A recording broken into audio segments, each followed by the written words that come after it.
Hola amigos, ¿cómo están? Sean ustedes muy bienvenidos a CLB, Conociendo la Verdad.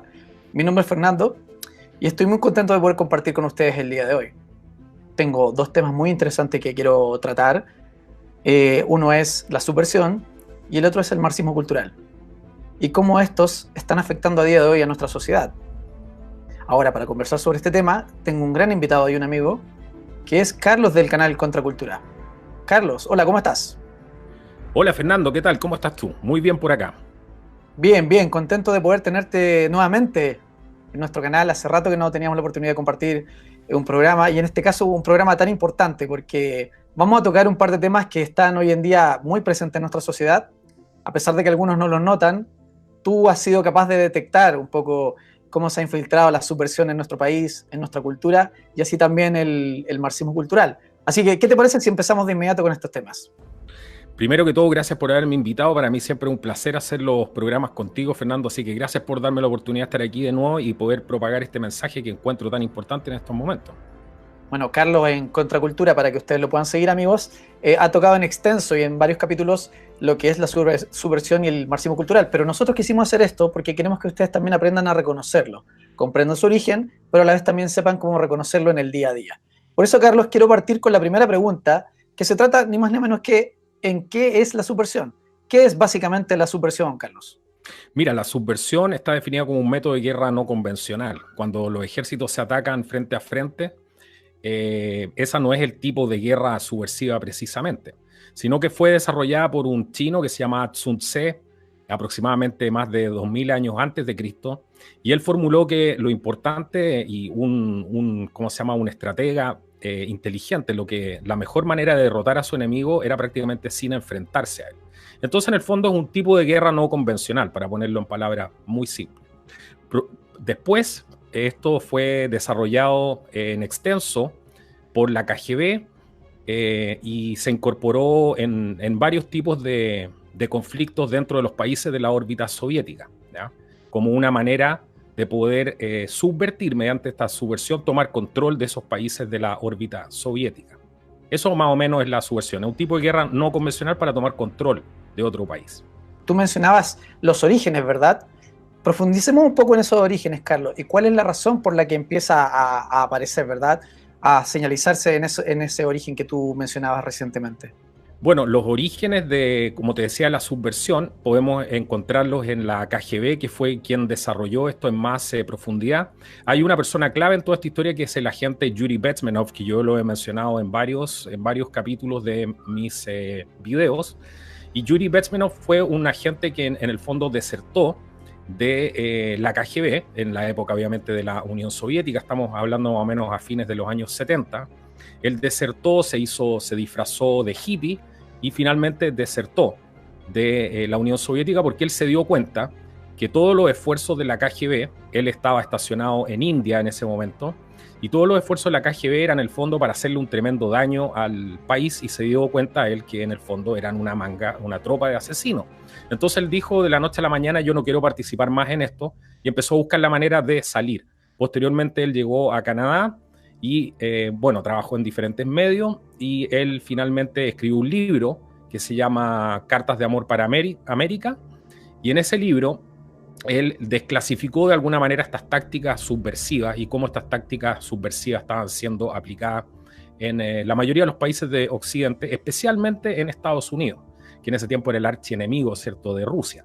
Entonces él ahí desclasificó toda esta información que ahora nosotros tenemos, y que es bueno decirlo, esto él lo habló en los años 80. Y si tú ves lo que pasa hoy día, esto está más vigente que nunca, claro, porque el hombre tenía acceso a gran cantidad de información, y resultó que todo lo que él dijo finalmente se cumplió y era completamente verdad. Esta estrategia que estaban usando específicamente con Estados Unidos y con la mayoría de los países occidentales donde la Unión Soviética quería entrar. Ahora, cuando tú refieres a tácticas, ¿verdad? ¿A qué tipo de tácticas te refieres? ¿Cuáles son las más utilizadas en la subversión? ¿Cuáles son las más efectivas en la subversión, Carlos? Lo que pasa es que la subversión es un método de guerra, ¿ya? Y consiste en cuatro etapas básicas o cuatro estadios de la subversión. La primera es la desmoralización, ¿ya? Si tú has visto, y los amigos que nos ven en la casa muchas veces han visto las películas, y se hace mucho hincapié, lo dije recién en un video esto, en cómo está la moral del ejército, ¿cierto? Que siempre preguntan cómo está la moral. Bueno, la primera etapa es desmoralizar al enemigo, tirar su moral por los suelos, ¿ya? Y para eso se atacan diferentes organismos de Estado y sociales a través de la educación, a través de una serie de agentes infiltrados que van a ser proclives a esta causa y van a terminar desmoralizando al país mediante una serie de tácticas, aumento de la delincuencia, sensación de que las leyes no se cumplen, etcétera. Es importante siempre mencionar que aquellos, estos, vamos a llamarlos agentes, para ponerles un nombre, ellos siempre están trabajando y son gente que es del mismo país que está trabajando para esos fines, ¿ya? Esa es una de las grandes ventajas de la subversión, que yo puedo pelear una guerra utilizando a la misma gente que está en el país, sin tener que invadir el país ni nada por el estilo. Y además es muy simple, porque yo simplemente puedo ser un profesor que está haciendo clase en una universidad, y las democracias son muy proclives, porque son libres, entre comillas, ¿cierto? Pero son proclives a la subversión por el hecho de que cualquier persona puede ir a hacer clase en una universidad, por ejemplo, y educar a los niños. Entonces, el primer estadio es la desmoralización. Después viene la desestabilización, donde yo profundizo aún más en crear el caos en los organismos públicos, en el aumento de la delincuencia, en atacar la salud y la educación de los países, para que generar en el fondo una sensación generalizada de calamidad, de que nada funciona en el país, etcétera, ¿ya? Que es lo que mucha gente siente. Bueno, eso tiene una explicación. Y después de esa etapa tienes la etapa de crisis, donde el país se ve sumido en una crisis. Esa es una etapa que puede durar aproximadamente entre 6 meses a un año. Esta crisis ya es cuando el país está completamente polarizado, ambos polos están completamente divididos, y se empieza a caer en esta violencia radical de un lado hacia el otro, ¿ya? Tenemos fracturas dentro de las Fuerzas Armadas, etcétera, una serie de elementos que van a configurar esta etapa de crisis. Y después de la crisis viene lo más importante y la etapa más ridícula quizás en su propio nombre, que es la normalización. La normalización es cuando yo ya logro generar esta crisis, y yo ahora voy a establecer el gobierno que yo quiero para ese país. Porque para algo destruí su institucionalidad, es justamente para hacerme con el control. Entonces, en esa etapa lo que yo voy a hacer, voy a instalar el gobierno que yo quiero.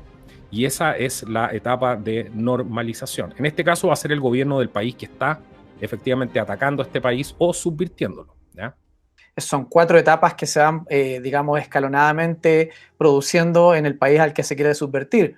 Ahora, llevándolo a la realidad de Latinoamérica, no solamente de Chile, a la realidad de Latinoamérica, ¿en qué momento crees tú que esta subversión se empieza a presentar? ¿En qué momento empieza a aparecer en nuestros países? Porque entendamos que todo este tipo de acciones nosotros las estamos apreciando, no solamente en Chile, sino que en paralelo en México, ¿verdad? En Brasil, antes de que llegara también, por supuesto, Bolsonaro, en Venezuela ni hablar. Es decir, ¿en qué momento crees tú que este tipo de acciones y estas técnicas se empiezan a aplicar en los países de habla hispana, Carlos? Bueno, en general en el mundo occidental, como te decía, era una manera de ampliar la órbita soviética que tenía la Unión Soviética. Sí, pero ahora esto tú lo ves, como bien decías tú, en casi todos los países. Uno de los países más atacados con la subversión, y es muy interesante entender esto, fue Estados Unidos durante la época de la guerra de Vietnam. Recordemos que durante la época de la guerra de Vietnam, Ho Chi Minh, que era un estratega brillante de Vietnam del Norte, ¿cierto? De los Charlies, que le decían los norteamericanos en ese tiempo, él decidió que la guerra que iba a librar contra los norteamericanos no iba a ser una guerra convencional, porque no les podía ganar en la guerra convencional. Entonces su estrategia era obviamente atacar, esconderse, que no se encontraran nunca de frente con el enemigo. Y una cosa muy importante, él dijo: yo voy a ganar la guerra contra Estados Unidos en Estados Unidos. ¿Y qué significaba eso? Subvertir los movimientos contraculturales que en ese momento estaban formándose, ¿ya? La música, los festivales de rock que habían, todo lo que tenía que ver con la contracultura, donde estaban los jóvenes, etc. Entonces ahí los jóvenes empiezan a cargar estas pancartas: no más guerra, queremos a Estados Unidos fuera del conflicto de Vietnam, etc. Yo no estoy diciendo con esto, porque siempre la gente malinterpreta, que el conflicto de Vietnam haya sido válido. Lo que sí estoy diciendo, cómo se utilizó esta estrategia. Entonces, ahí detrás de todos esos movimientos estaba infiltrada la izquierda. Y de hecho, Bob Dylan cuenta una historia muy interesante porque él dice, después de que yo salía de un concierto, siempre estaban estos agentes de la izquierda buscándome para que yo efectivamente pudiera ir a algún concierto, a tocar. Pero yo me daba cuenta que detrás de eso habían solamente motivos políticos. El resto de los músicos, mucha gente, la mayoría cayeron casi todos en ese juego, ¿ya? En el fondo, esto estaba manejado por la izquierda. Entonces, a partir de esto que pasa en Estados Unidos, que es el ejemplo más viviente, como te mencionaba, la contracultura, vemos eso que pasa en todos los países de América Latina. En Chile pasó durante el año 70-73, incluso un poco antes, pasó en Argentina, pasó en Brasil, y todos los países que se te puedan ocurrir, excepto Cuba. Ellos no importan subversión, porque ellos saben, ellos son exportadores de subversión, que es totalmente lo contrario, y los soviéticos también. Pero en la mayoría de los países se vieron enfrentados a eso, y ahora, después de la creación del Foro de San Paulo, eso se ha incrementado completamente en América Latina. Por eso, esta historia que yo estoy contando probablemente va a ser muy familiar para ustedes en los distintos países que nos puedan ver aquí por las pantallas CLV. Es muy interesante lo que tú estás señalando, porque en este caso podríamos decir que la cultura es un elemento muy importante para la subversión. Es una manera muy valiosa, ¿verdad?, de poder infiltrar la sociedad con la idea, en este caso, marxista. Es interesante, incluso la anécdota que señalas con Bob Dylan, yo no la había escuchado, me llama muchísimo la atención. Ahora, hace sentido, de acuerdo a la realidad de Chile, sobre todo los 70, que la cultura tenía una fuerza muy importante al momento de subvertir, ¿verdad?, al momento de torcer estas ideas y llevándolas hacia el lado que les convenía, como es el caso del marxismo, Carlos. Tu pregunta es clave, porque a mí, si tú no me lo preguntas, a mí se me hubiese pasado, y es un aspecto clave para poder entender esta historia. Claro que es clave la cultura, y por una razón muy simple, porque para poder hacer una subversión efectiva, esta gente tiene que educar a las próximas generaciones que van a terminar gobernando ese país después del periodo de normalización, que es donde se va a establecer este nuevo gobierno. En ese periodo de normalización, cuando se establece este nuevo gobierno, van a tomar posición de los cargos todas aquellas personas que yo anteriormente estuve entrenando en la universidad, estuve educando en la universidad, y por eso hay tanta ideologización en las universidades, porque están orientadas, uno, a crear estos soldados proclives al régimen, ¿cierto?, que van a salir a defender mis causas, y dos, para poder crear a estos líderes del futuro que van a ser, en definitiva, las personas que van a gobernar el país. ¿Y qué es lo que estamos viendo, por ejemplo? Por poner un ejemplo bastante práctico en Chile, el caso del Frente Amplio, son niños educados bajo la subversión y que ahora están en posiciones de poder, por ejemplo, en el Senado. Esa es justamente la manera en que funciona todo esto. O sea, claramente, según lo que tú señalas, ¿verdad?, es la formación de los futuros líderes también bajo esta ideología. Y tiene todo el sentido porque claramente, como tú señalas, el Frente Amplio representa esa formación, ¿verdad?, esa estructuración mental, sobre todo, donde la subversión ya hizo su trabajo y esta gente pasa a defender las ideas propuestas en un inicio. Ahora, hay algo que me llama la atención, Carlos. Señalaste que Cuba tiene la forma de evitar y de corregir o de alguna forma impedir esa subversión. ¿A qué te refieres puntualmente con eso, estimado?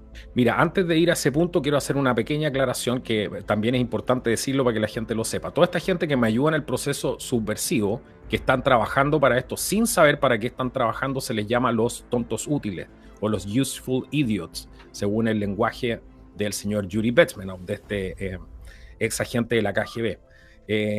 Él mismo nos cuenta que los que más mal lo van a pasar son todos aquellos tontos útiles que están trabajando para esta causa, que no saben lo que hay en el fondo detrás, porque él decía que él tenía por norma en la KGB y por, ¿cómo se llama?, por comando, por orden, nunca joder con la izquierda, le decían a él. Nunca jodas con la izquierda.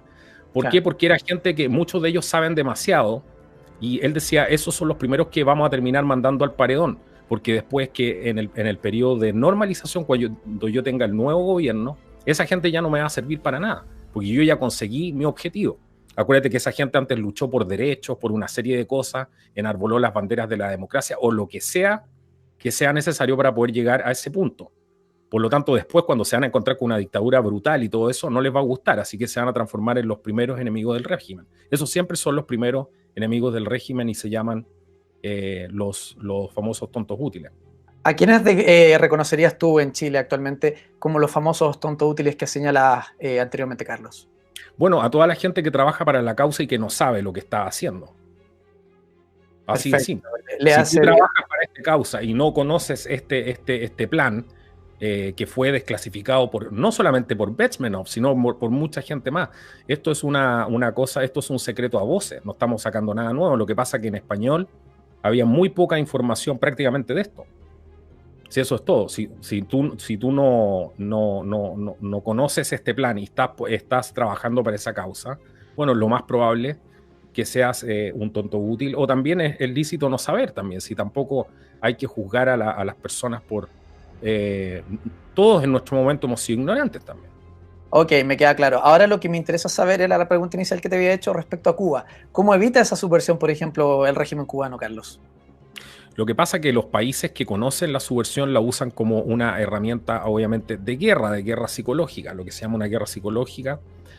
Por lo tanto, esas personas, como saben perfectamente cómo funciona el juego, ellos son sociedades cerradas, donde hay un fuerte control de la prensa, etcétera, de la educación, de todo. ¿Por qué? Porque ellos no van a permitir jamás que ingrese la subversión a sus países. ¿Y cómo tú frenas el ingreso de la subversión a los países? No importando la propaganda, el punto número 1. O sea, claro, cerrando las puertas a cualquier tipo de propaganda extranjera.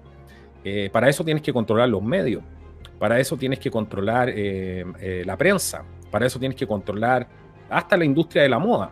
Como nos contaba Ángel, un amigo que entrevistamos hace poco, que es cubano, nos decía a nosotros en Cuba nos molestaban hasta por la manera de vestirnos, porque podía ser pro-yanqui, y hasta en eso se fijaban de que no importaran subversión. Entonces el país que subvierte, aquel que subvierte, es el que nunca va a importar esa subversión.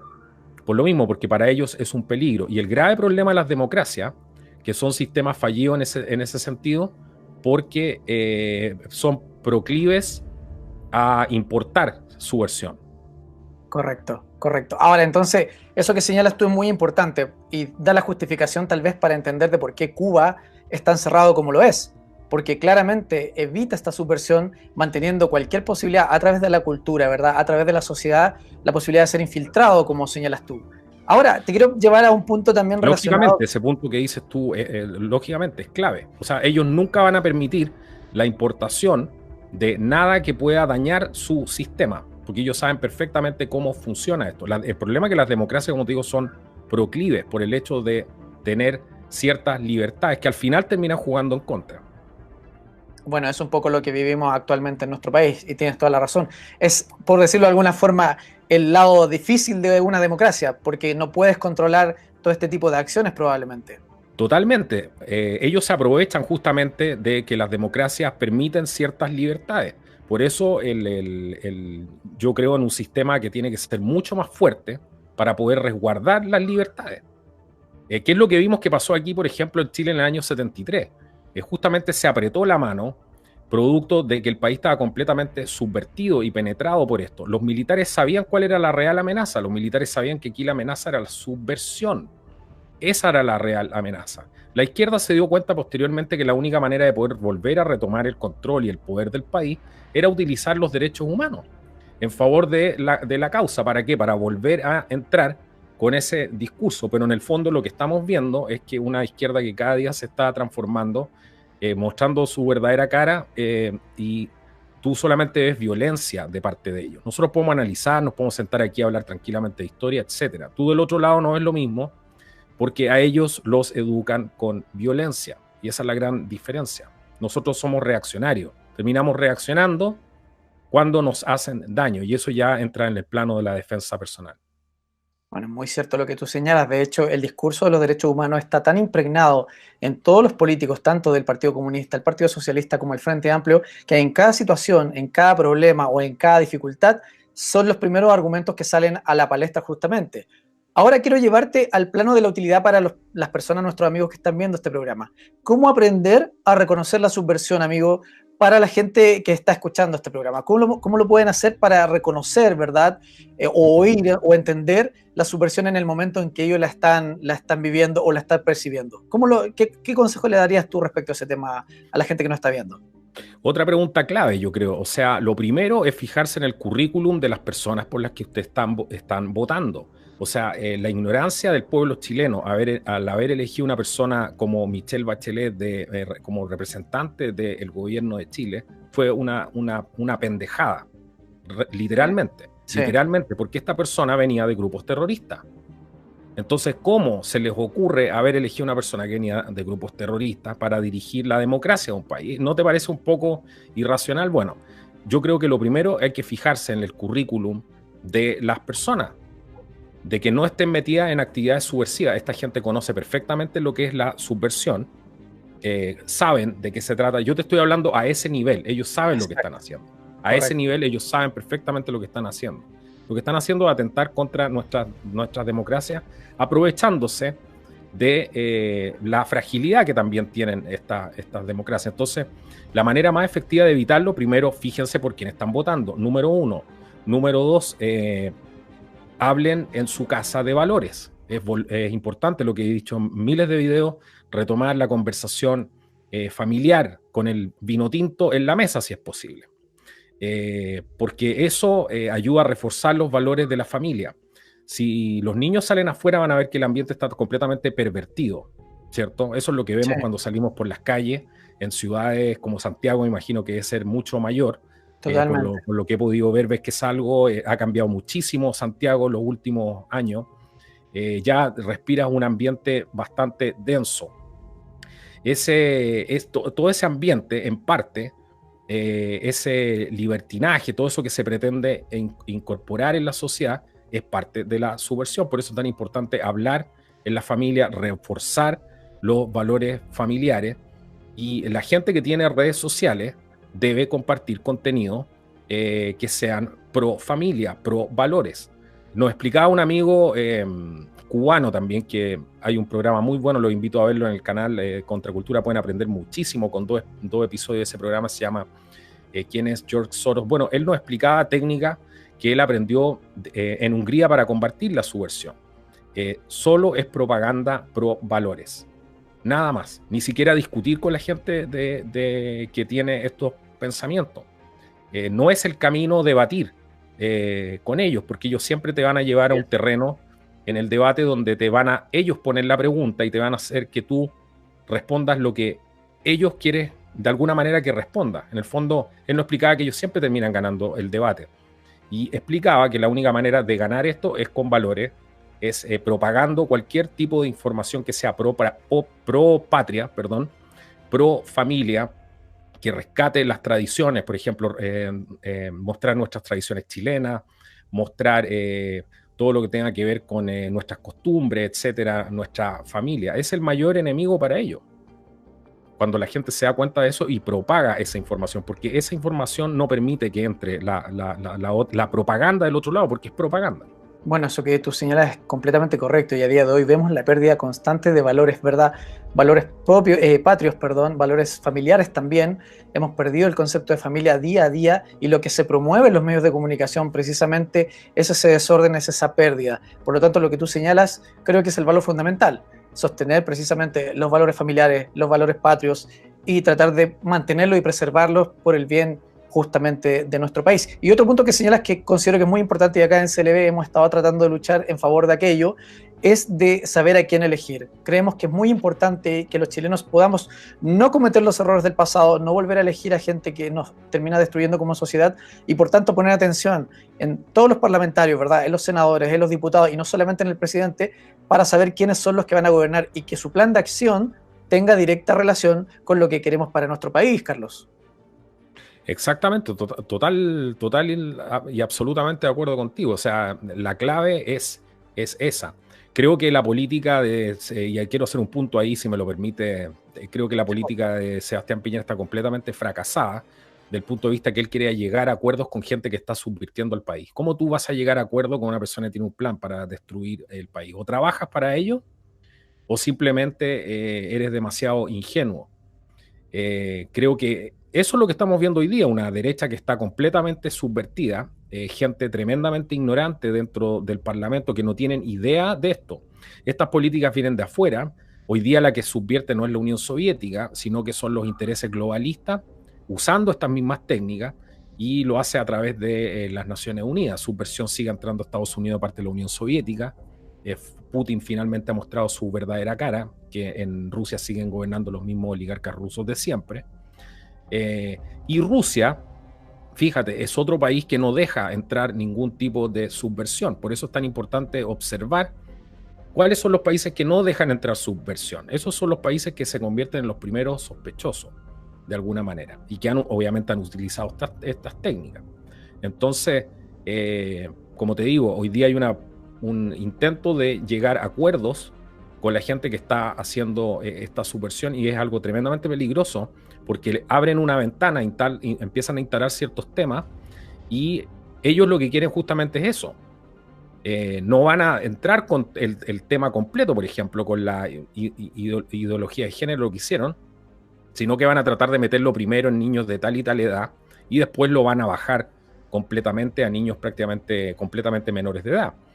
Ellos tratan de abrir una ventana y después obviamente van a abrir la puerta. Eso también se llama el sistema de la ventana de Overton, que me imagino tú también has escuchado. Entonces, es normalizar casi cualquier cosa, que es una técnica que se utiliza en la ventana de Overton, que no significa otra cosa que eso.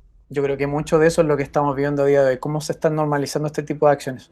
Bueno, para cerrar este primer bloque, tú señalabas anteriormente la defensa de los valores, ¿verdad? De los valores fundamentales.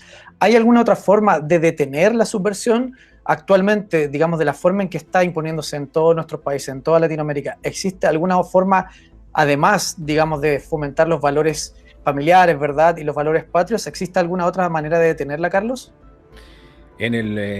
Exactamente, mediante los golpes militares, pues, Fernando. Si eso fue lo que hicieron, eso fue lo que hicieron los gobiernos, contra eso es lo que estaban peleando los gobiernos acá. La gente tiene una liviandad tremenda al analizar este tipo de problemas sin saber a lo que se enfrentaban por detrás. Correcto. Entonces, hay en el estado de, por ejemplo, está aprobado, estas son palabras textuales de Yuri Bezmenov, que incluso él puso de ejemplo a Chile. Y dijo que la CIA, al haberse inmiscuido en los asuntos de Chile, le había hecho un favor a Chile. Lo dijo un agente soviético. ¿Y por qué dijo que le había hecho un favor a Chile? Porque él determinó que en el proceso ¿cómo se llama? En este proceso final, antes en este proceso de crisis, perdón, que es el penúltimo proceso antes de la normalización, lo único que puede tener un proceso de crisis son las armas y son los fusiles. No existe ninguna otra fuerza. Estas son palabras textuales de él. No existe ninguna otra fuerza que pueda detener eso.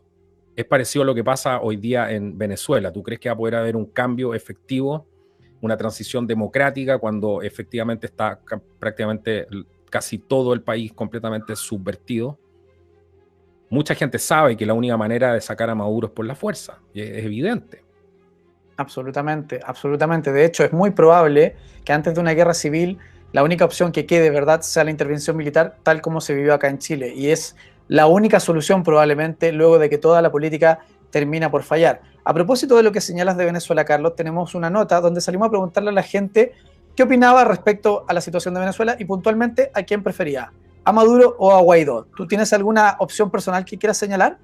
Yo a ninguno de los anteriores. Ninguno de los anteriores, maravilloso. No, ninguno de los anteriores. Vamos a ver lo que opina la gente. Vamos entonces a ver qué es lo que opina la gente respecto a este tema. Salimos a la calle a preguntarles y volvemos con la segunda parte, ya señalando el marxismo cultural junto a Carlos de Contracultura. Vamos y volvemos, amigos. ¿Nicolás Maduro o Juan Guaidó? Juan Guaidó. ¿Por qué? Porque ha sido elegido por el pueblo. Guaidó, yo creo, porque ya con Maduro llegó a un límite, más que nada por eso. Juan Guaidó. ¿Por qué? Porque por democracia. Yo creo que hay más libertad. Pucha, es que yo tengo el corazón dividido. Cuénteme vos. Sí, yo creo que Maduro estaba tenía un proyecto, ¿cierto? Que era, a mi juicio, por lo menos esperanzador, pero que la embarró. Entonces ahora en este minuto tendría que ser reemplazado. Lo que pasó en Venezuela pasó lo mismo que en Chile hace 40 años atrás. Yo tenía 13 años y los norteamericanos bloquearon a Chile. Y le pasó lo mismo que a Maduro. Aquí fue el problema del cobre. Más allá del petróleo. El petróleo, claro. Pero bueno, siempre los americanos estaban metidos. Juan Guaidó. ¿De dónde eres? De Caracas. Juan Guaidó. ¿Por qué? ¿Ah? ¿Por qué? Por el cambio, la libertad. Juan Guaidó. ¿Por qué? para que cambie la situación de ese país. Juan Guaidó, de todas maneras. ¿Por qué? Porque es una dictadura, Maduro, de todas maneras. Guaidó. ¿Por qué? Porque la democracia tiene que volver a Venezuela, el país tiene que crecer, tiene que desarrollarse, un país que conozco, he estado 20 veces en Caracas, un país que tiene todo para ser potencia y hoy día está en lo último. Venezuela tiene que salir y ojalá que salga en paz, en tranquilidad y que no lleguemos lamentablemente a una cosa que se puede dar, el enfrentamiento entre venezolanos. No quiero hablar de guerra civil, pero se puede llegar a eso.